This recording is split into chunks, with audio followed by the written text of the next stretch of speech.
Pemirsa, dibentuknya 10 destinasi baru binaan Bali yang tersebar di Nusantara sejatinya dinilai sangat positif sebagai upaya peningkatan perekonomian Indonesia. Terlebih ke-10 destinasi tersebut semakin diperhatikan oleh pemerintah pusat. Namun sebagai induk, Bali untuk saat ini juga masih membutuhkan perhatian untuk meningkatkan kualitas pelayanan pariwisatanya. Ketua DPD Partai Nasdem Kota Denpasar, Anak Agung Ngurah Gede Widiada mengatakan Bali memiliki keberagaman seni budaya dan adat istiadat. Hingga saat ini Bali masih menjadi primadona bagi para wisatawan baik mancanegara maupun Nusantara. Walaupun demikian, Bali tetap membutuhkan perhatian khusus dari pemerintah pusat maupun daerah sebagai upaya peningkatan kualitas pelayanan guna mendapatkan hasil yang lebih maksimal khususnya pendapatan negara.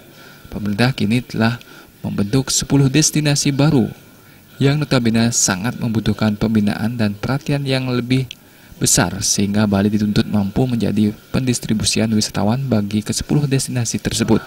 Sebelum ke-10 destinasi mampu berdiri sendiri menggait wisatawan dengan jumlah yang telah ditargetkan pemerintah. Apabila Bali dituntut demikian tanpa adanya perhatian, maka tak hayal Bali sebagai tomak pariwisata Indonesia tidak akan berjalan secara optimal. Bali memiliki potensi menarik di situ. Nah, tergantung sekarang kebijakan pemerintah ini, baik pemerintah pusat maupun pemerintah daerah.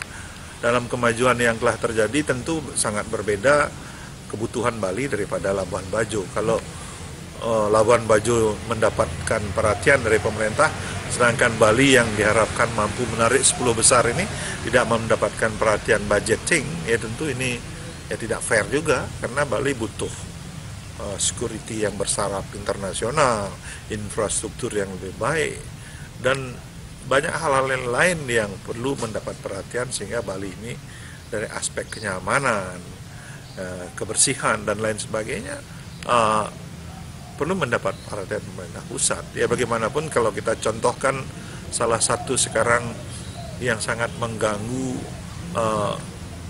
pemandangan wisatawan yaitu pengelolaan sampah yang terjadi di hilir. Pihaknya juga menambahkan membangun destinasi wisata baru sungguhnya sangat tepat untuk pemerataan pertumbuhan pariwisata di Indonesia. Namun untuk mendapatkan hasil yang maksimal, pemerintah wajib melakukan evaluasi dan memberikan perhatian kepada setiap daerah guna memberdayakan destinasi tersebut ke arah yang lebih baik. Darte dan Agus Sudiatmike, Bali TV.